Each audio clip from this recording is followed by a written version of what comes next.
ከሰው ኃይል በላይ የሆነ ኃይል ፈጽሞ የማይጠፋ እሳት በሕይወታችሁ ውስጥ ባሉ እያንዳንዱ ቅጽበቶች ከእናንተ ጋር የሚሄድ መገኘት እንዳለ ብነግራችሁስ? መጽሐፍ ቅዱስ በኤፌሶን ምዕራፍ 5 ቁጥር 18 ላይ ቀጥተኛ ትእዛዝ ይሰጠናል። በመንፈስ ተሞሉ እንጂ በመጠጥ አትስከሩ፣ በዚህ ውስጥ ጥፋት አለበትና። ይህ የአንድ ጊዜ ክስተት አይደለም። ይሄ ለእረኞች፣ ለነቢያት ወይም ለተሐድሶ አራማጆች ብቻ አይደለም። ይሄ ለእናንተ ነው። የእግዚአብሔር ፈቃድ በየዕለቱ ነው። ጥያቄው በእርግጥ በመንፈስ የተሞላ ሕይወት እየኖራችሁ ነው ወይንስ ባዶ እየሮጣችሁ ነው? ዛሬ በመንፈስ ቅዱስ በየቀኑ እንዴት እንደምትሞሉ አሳያችኋለሁ። ከዚህም በኋላ ዳግመኛ ኃይል እንደሌላችሁ የጠፋችሁ ወይም ከእግዚአብሔር እንደራቃችሁ እንዳይሰማችሁ ከኔ ጋር ቆዩ። ምክንያቱም የዚህ መልእክት መጨረሻ ላይ በሕይወታችሁ ውስጥ በየቀኑ በእግዚአብሔር ከተፈጥሮ በላይ በሆነ ኃይል ውስጥ እንዴት መራመድ እንደምትችሉ በትክክል ታውቃላችሁ። እግዚአብሔር ጥቆማዎችን አይሰጥም፣ ትእዛዝን ይሰጣል እና ከትእዛዙ አንዱ በመንፈስ መሞላት ነው። ኤፌሶን ምዕራፍ 5 ቁጥር 18 ይሄ ለቤተ ክርስቲያን አገልግሎቶች ብቻ አይደለም። የመልሶ ማቋቋም ስብሰባዎች ወይም ስሜታዊ የአምልኮ ልምዶች የሕይወታችሁ እያንዳንዱ ቅጽበት ነው። ለምን? ምክንያቱም ያለ መንፈስ ቅዱስ ክርስትና ደረቅ፣ አቅም የለሽና የዕለት ከዕለት ተግባር ስለሚሆን ከግንኙነት ይልቅ ሃይማኖት ይሆናል። የክርስቲያንን ሕይወት በራሳችሁ እንድትኖሩ ፈጽሞ አልታሰበም ነበር። መንፈስ ቅዱስን አየር እንደምትፈልጉት ትፈልጉታላችሁ። ብዙ አማኞች ለመሞላት የሚቸገሩበት ምክንያት ቀድሞውኑ በተሳሳቱ ነገሮች የተሞሉ ናቸው። እግዚአብሔር መንፈሱን ወደ እናንተ ከማፍሰሱ በፊት መጀመሪያ ከትኩረት ማዘናጊያዎች፣ መዝናኛዎችና ድምፁን ከሚያሰጥሙት ስራዎች፣ ከኃጢአትና ከኮምፕሮማይዝ ባዶ ማድረግ አለበት። ኃጢአት በሚቀበልበት ቦታ መንፈስ ቅዱስ ሊኖር አይችልም። የራስ ፈቃድ አሁንም የራሳችሁ ሕይወት እየመራችሁት ከሆነ መንፈሱ ሙሉ በሙሉ ሊመራችሁ አይችልም።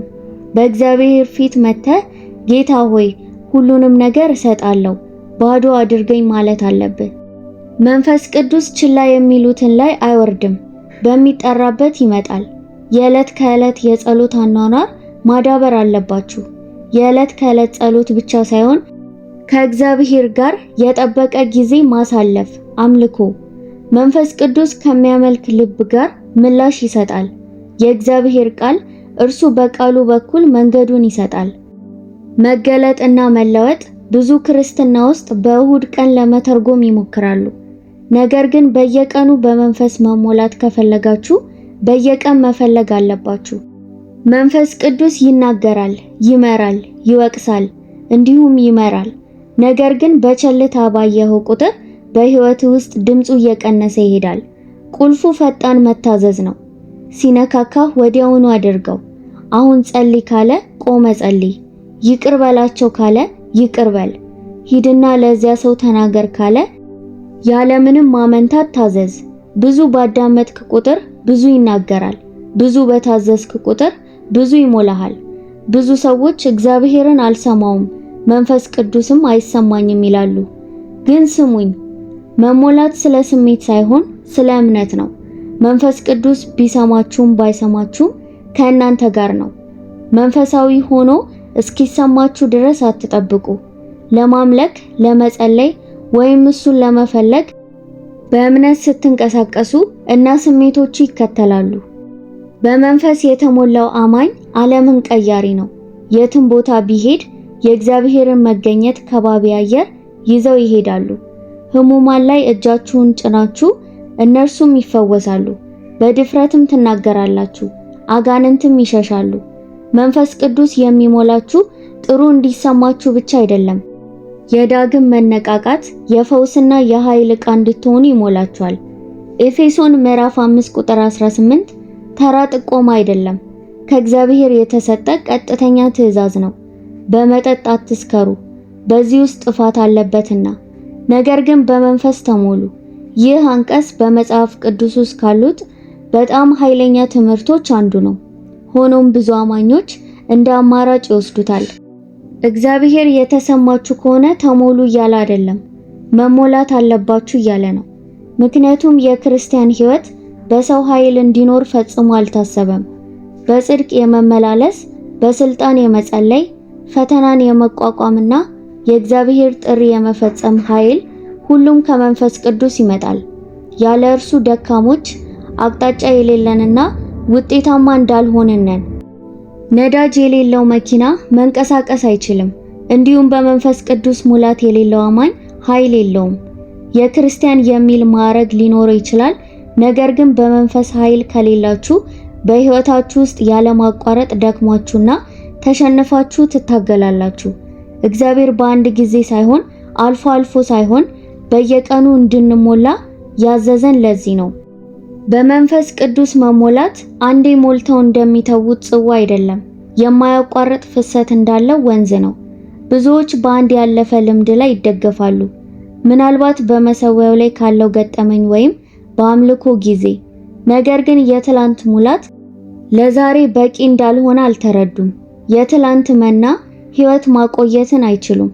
እግዚአብሔር በየቀኑ ማደስ፣ ማጠናከርና ለሚያጋጥሙት ፈተናዎች ሁሉ አዲስ ኃይል ሊሰጣችሁ ይፈልጋል። ደቀ መዛሙርቱ በሐዋርያት ሥራ መጽሐፍ ውስጥ እንዴት እንደሰሩ አስቡ። በሐዋርያት ሥራ ምዕራፍ 2 ላይ በጴንጤቆስቴ ዕለት በመንፈስ ቅዱስ ተሞልተው ነበር። ነገር ግን በሐዋርያት ሥራ ምዕራፍ 4 ቁጥር 31 ላይ ሲጸልዩ እንደገና እንደተሞሉ እናነባለን። ቀደም ሲል መንፈስ ቅዱስን የተቀበሉት ሰዎች አዲስ ሙላት አግኝተዋል። ለምን? በመንፈስ መመላለስ የአንድ ጊዜ ክስተት ሳይሆን የዕለት ከዕለት ፍላጎት ነው። ከኢየሱስ ጋር የሄደችው ቀደምት ቤተ ክርስቲያን የማያቋርጥ ሙላት ካስፈለጋት እኛ ምን ያህል እንፈልጋለን? ይህ ደግሞ በመንፈስ መሞላት አውቶማቲክ አይደለም ማለት ነው። አማኝ ልትሆኑ ትችላላችሁ፣ ነገር ግን ያ ማለት በመንፈስ ሙላት ውስጥ ናችሁ ማለት አይደለም። ብዙ ክርስቲያኖች ለመቀበል ራሳቸውን ስላላዘጋጁ በመንፈስ ደረቅ ውስጥ ናቸው። ወደ ቤተ ክርስቲያን ይሄዳሉ፣ መዝሙሮችን ይዘምራሉ እና አልፎ አልፎ ይጸልያሉ። ነገር ግን የመንፈስ ቅዱስን ሙላት ሐሳብ አያደርጉም። እግዚአብሔር ሁል ጊዜ ለመሙላት ዝግጁ ነው፣ ነገር ግን በኃይል አይጭንብንም። የመሞላት ትዕዛዝ በእኛ በኩል ተሳትፎ ይጠይቃል። ፍላጎትን፣ ረሃብንና የመቀበል ፈቃደኝነትን ይጠይቃል። ከተዘጋ ጠርሙስ ጋር ከፏፏቴ በታች እንደቆመ ማሰብ ውሃው ይፈሳል። ነገር ግን መክፈቻው ስለተዘጋ ጠርሙሱ ባዶ ሆኖ ይቀራል። መንፈስ ቅዱስ ያለማቋረጥ መገኘቱን እያፈሰሰ ይገኛል። ነገር ግን ብዙዎች ራሳቸውን ለእርሱ ስላልከፈቱ ባዶ ሆኖ ይቀራሉ። ለመሞላት በእግዚአብሔር ፊት በክፍት ልብ መቅረብ አለባችሁ። ጌታ ሆይ እፈልግሃለሁ፣ እንደገና ሙላኝ በሉ። ይሄ የእስረኝነትና የጥበቃ አቋም ነው። መንፈስ ቅዱስ በሕይወታችሁ ውስጥ በኃይል እንዲንቀሳቀስ የሚያደርገው። ጳውሎስ በመንፈስ መሞላትን ከመጠጥ ጋር የሚያወዳድረው ምክንያት አለ። አንድ ሰው ሲሰክር በአልኮል ተጽዕኖ ስር ነው። ንግግራቸው፣ ድርጊታቸውና ውሳኔዎቻቸው ይለወጣሉ። ልክ እንደዚሁ በመንፈስ ቅዱስ ስትሞሉ በእርሱ ተጽዕኖ ስር ናችሁ። ሐሳባችሁ ይመራል፣ እርምጃዎቻችሁ ይመራል፣ እንዲሁም የማትችሉትን ነገሮች ለማድረግ ኃይል ይሰጣችኋል። ፍርሃት ይጠፋል፣ ድፍረት ይነሳል፣ ከተፈጥሮ በላይ የሆነው ተፈጥሯዊ ይሆናል። ነገር ግን አልኮል እንደሚለቀው እና ሰዎች ሰክረው ለመቆየት ተጨማሪ እንደሚፈልገው ሁሉ የመንፈስ ቅዱስን ሙላት በየቀኑ መታደስ አለበት። እኔ በእርግጥ እንደሞላው እንዴት አውቃለሁ ብላችሁ ትገረሙ ይሆናል። መልሱ ቀላል ነው። ማስረጃው በሕይወታችሁ ውስጥ አለ። በመንፈስ የተሞላ አማኝ በኃይል በፍቅርና በቅድስና ይመላለሳል። በፈተናዎች ውስጥም እንኳን በሰላም ይሞላሉ። የእግዚአብሔርን ድምፅ በግልጽ ይሰማሉ። በመንፈሳዊ ስጦታዎች ውስጥ ይሰራሉ። በሄዱበት ቦታ ሁሉ የእግዚአብሔርን መገኘት ከባቢ አየር ይዘው ይሄዳሉ። ሰዎች በመንፈስ የተሞላውን ሰው ሲያገኙ ያዩአቸው ብቻ ሳይሆን በእነሱ ውስጥ እግዚአብሔርን ይሰማሉ። ኢየሱስ መንፈስ ቅዱስ በእናንተ ላይ በወረደ ጊዜ ኃይልን ትቀበላላችሁ ያለው ለዚህ ነው። የሐዋርያት ሥራ ምዕራፍ 1 ቁጥር 8 የመንፈስ ቅዱስ ስሜት ለግል ተሞክሮ ብቻ ሳይሆን በእናንተ ውስጥና በእናንተ በኩል ለውጥ ለማምጣት ነው። ስለዚህ የዛሬው ጥያቄ አሁን ተሞልተሃል ወይ የሚለው ነው እንጂ ከዚህ በፊት ተሞልተሃል ወይ የሚለው አይደለም።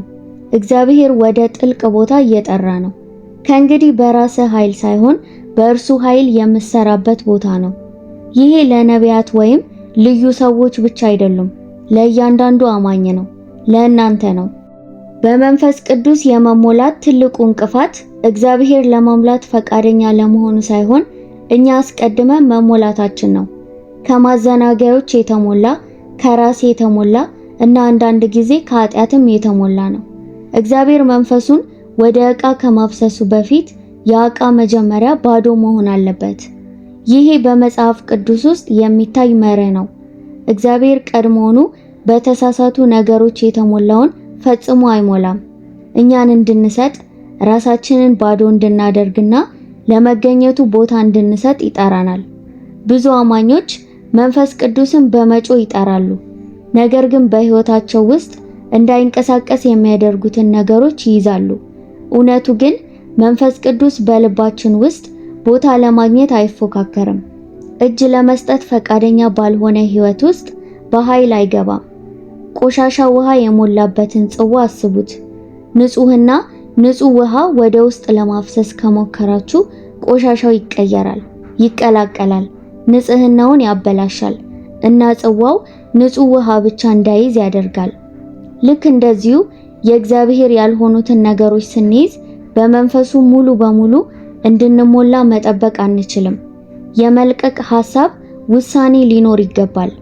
የመገዛት ሂደቱ ሁልጊዜ ምቹ አይደለም፣ ነገር ግን አስፈላጊ ነው። እግዚአብሔር ሁልጊዜ ለመሙላት ዝግጁ ነው። ነገር ግን ትክክለኛው ጥያቄ ለመቀበል በእርግጥ ዝግጁ ነን? ብዙ ጊዜ እግዚአብሔርን እንድንሞላው እንጠይቃለን፣ ነገር ግን ሊሞላ የሚፈልገው ቦታ የያዙትን ነገሮች ለመልቀቅ ፈቃደኛ አይደለንም። በመንፈስ ቅዱስ የመሞላት ትልቁ እንቅፋት መዘናጋት ነው። በዓለም፣ በጩኸት፣ በመዝናኛ፣ በዜናዎች፣ በኃላፊነቶችና ማለቂያ በሌለው ስራ የተሞላ ነው። እነዚህ ነገሮች በራሳቸው ክፉ አይደሉም፣ ነገር ግን በልባችን ውስጥ ብዙ ቦታ ሲይዙ በእግዚአብሔር መገኘት ውስጥ ለመቀመጫ ጊዜ ስለማይኖረን የመሞላት እንቅፋት ይሆናሉ። መንፈስ ቅዱስ በእሁድ ቀን ወደ ቤተ ክርስቲያን ለሚመጡ ብቻ የሚፈስ አይደለም። ከሁሉ በላይ ለሚፈልጉት፣ በትጋት ለሚፈልጉት ይፈሳል። በመንፈስ የተሞላ ሕይወት የስንፍና ሕይወት አይደለም፣ የመከታተያ ሕይወት ነው። ለመሞላት ከፈለጋችሁ የዓለምን ድምፅ ዝቅ ለማድረግና ለእግዚአብሔር ድምፅ ቦታ ለመስጠት ፈቃደኛ መሆን አለባችሁ። መንፈስ ቅዱስ አማኙን ሙሉ በሙሉ እንዳይሞላ የሚያደርገው ሌላው ዋናው አካባቢ ኃጢአትና ኮምፕሮማይስ ነው። ብዙ ሰዎች የመንፈስ ቅዱስን ኃይል ይፈልጋሉ፣ ነገር ግን የሚያሳዝኑትን ልምዶች፣ አመለካከቶች ወይም ግንኙነቶች ለመልቀቅ ፈቃደኛ አይደሉም። መጽሐፍ ቅዱስ በኤፌሶን ምዕራፍ 4 ቁጥር 30 ላይ የእግዚአብሔርን ቅዱስ መንፈስ አታሳዝኑ ይለናል። መንፈሱ ስሱ ነው፣ ክብሩ በሚጠፋበት ቦታ አይኖርም። ብዙ ክርስቲያኖች የእርሱ መገኘት ለመስማት የሚቸገሩበት ምክንያት ይሄ ነው። ምክንያቱም የሚያርቋቸውን ነገሮች በሕይወታቸው ውስጥ ስለሚፈቅዱ ነው። መንፈስ ቅዱስ በቅድስናና በኮምፕሮማይዝ መካከል የተከፈለውን ልብ ሊሞላው አይችልም። እግዚአብሔር ሕዝቡን በሕግ አጥብቆ ሳይሆን በፍቅር ወደ ንጽህና እየጠራቸው ነው። በእርግጥ በመንፈሱ መሞላት ከፈለጋችሁ ጌታ ሆይ መርምረኝ፣ ደስ የማያሰኝህን ማንኛውንም ነገር ከሕይወቴ አስወግድ ለማለት ፈቃደኛ መሆን አለባችሁ። ይሄ የቁርጠኝነት ደረጃ መንፈስ ቅዱስ በኃይል የሚንቀሳቀስበትን ቦታ ይፈጥራል። የራስ ፈቃድ ለመሙላት ሌላው ዋና እንቅፋት ነው። ብዙ ጊዜ መንፈስ ቅዱስን እንፈልጋለን፣ ነገር ግን አሁን ቁጥጥርን እንፈልጋለን። እንድንሞላው እንፈልጋለን፣ ነገር ግን በእኛ ውሎች ብቻ ነው። ጌታ ሆይ እሰጣለሁ እንላለን፣ ነገር ግን በእውነቱ የራሳችንን እቅዶች፣ ፍላጎቶችና ውሳኔዎች አሁንም ይዘናል።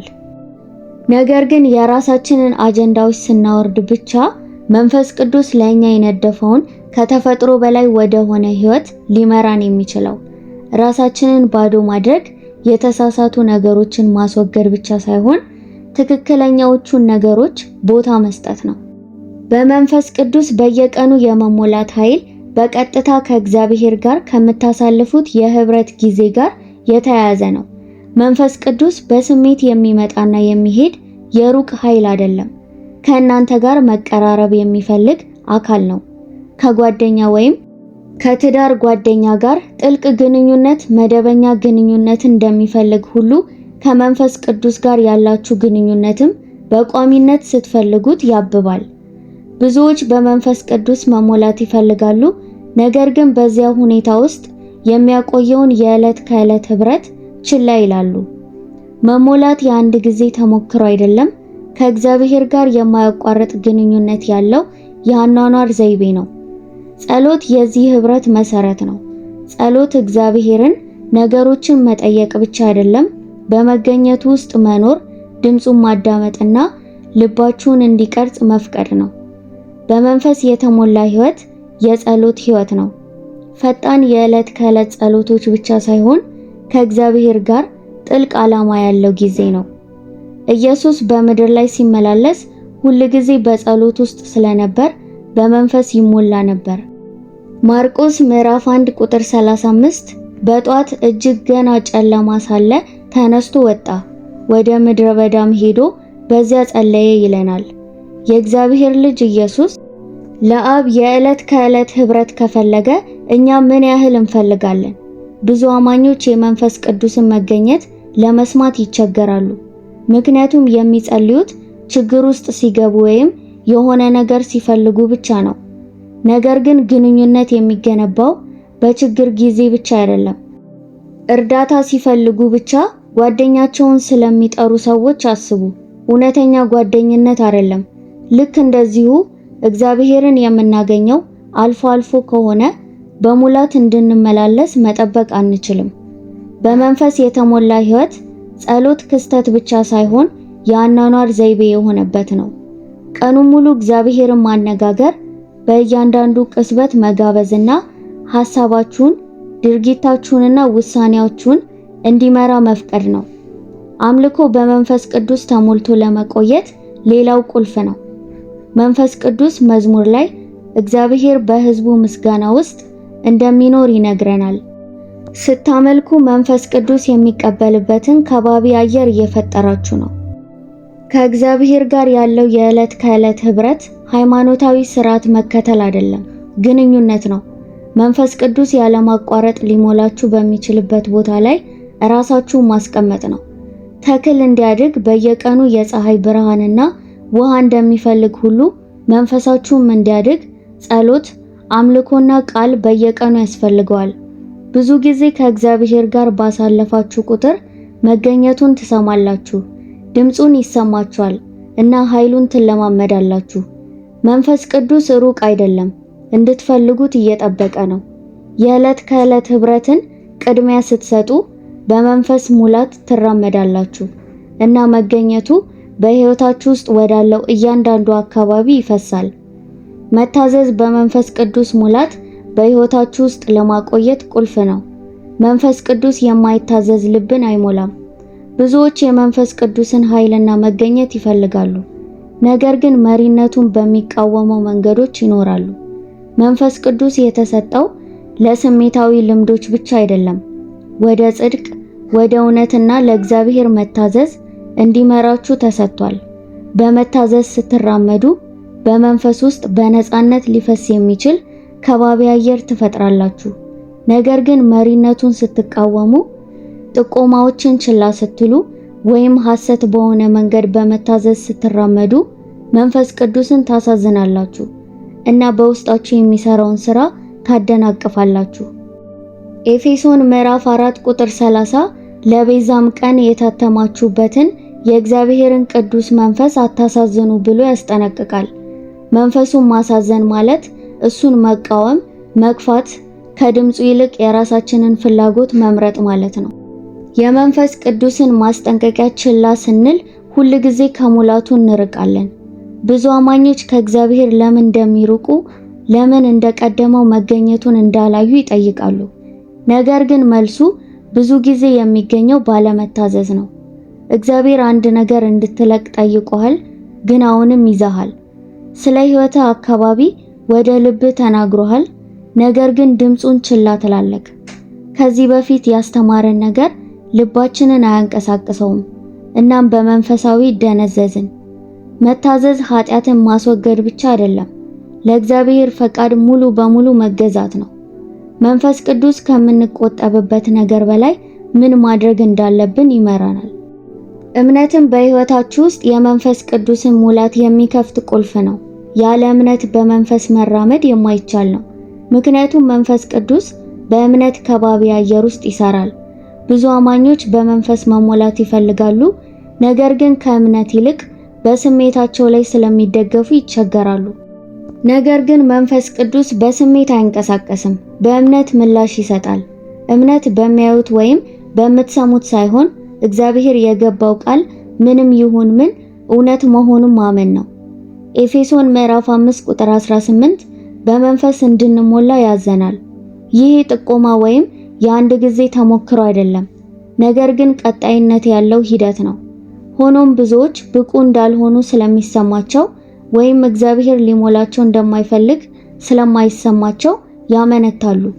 ነገር ግን እምነት በስሜት ላይ የተመሰረተ አይደለም፣ በእግዚአብሔር ቃል ላይ የተመሰረተ ነው። ኢየሱስ በሉቃስ ምዕራፍ 11 ቁጥር 13 ላይ እግዚአብሔር አብ ለሚለምኑት መንፈስ ቅዱስን እንዴት አያበዛላቸውም ብሏል። ይህ ማለት በሰጠው ተስፋ በማመንና በእምነት ከጠየቃችሁ ይሞላችኋል። መንፈስ ቅዱስ ለፍጹማን የተሰጠ አይደለም፣ ለሚያምኑት የተሰጠ ነው። በመንፈስ ለመራመድ ከሚደረጉት ትላልቅ እንቅፋቶች አንዱ ጥርጣሬ ነው። ጥርጣሬ ብዙዎች የእግዚአብሔርን ሙላት እንዳይለማመዱ ያደርጋል። አንዳንዶች መንፈስ ቅዱስ እንደሚሞላቸው ይጠራጠራሉ፣ ሌሎች ደግሞ ዝግጁ መሆናቸውን ይጠራጠራሉ። ነገር ግን ጥርጣሬ የእምነት ጠላት ነው። ነገር ግን እምነት መጠራጠርን እምቢ ይላል። እምነት ጌታ ሆይ ተናግረሃል፣ እኔም አምናለሁ ይላል። እምነትም ተስፋን ይጠይቃል።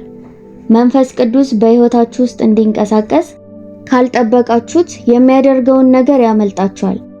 ዛሬ መንፈስ ቅዱስ ወደ ጥልቅ የመገዛት ደረጃ እየጠራችሁ ነው። የምትይዙትን ሁሉ እንድትለቁና ሙሉ በሙሉ ለእርሱ እጅ እንድትሰጡ እየጋበዛችሁ ነው። በመገኘቱ ሊሞላችሁ፣ ወደ ፍጹሙ ፈቃድ ሊመራችሁና የዓላማና የድል ሕይወት እንድትኖሩ ሊያበረታታችሁ ይፈልጋል። ጥያቄው ለመገዛት ፈቃደኛ ናችሁ? ሲያደርጉት ከዚህ በፊት ታይቶ በማይታወቅ ሁኔታ የመንፈስ ቅዱስን ሙላት ትለማመዳላችሁ።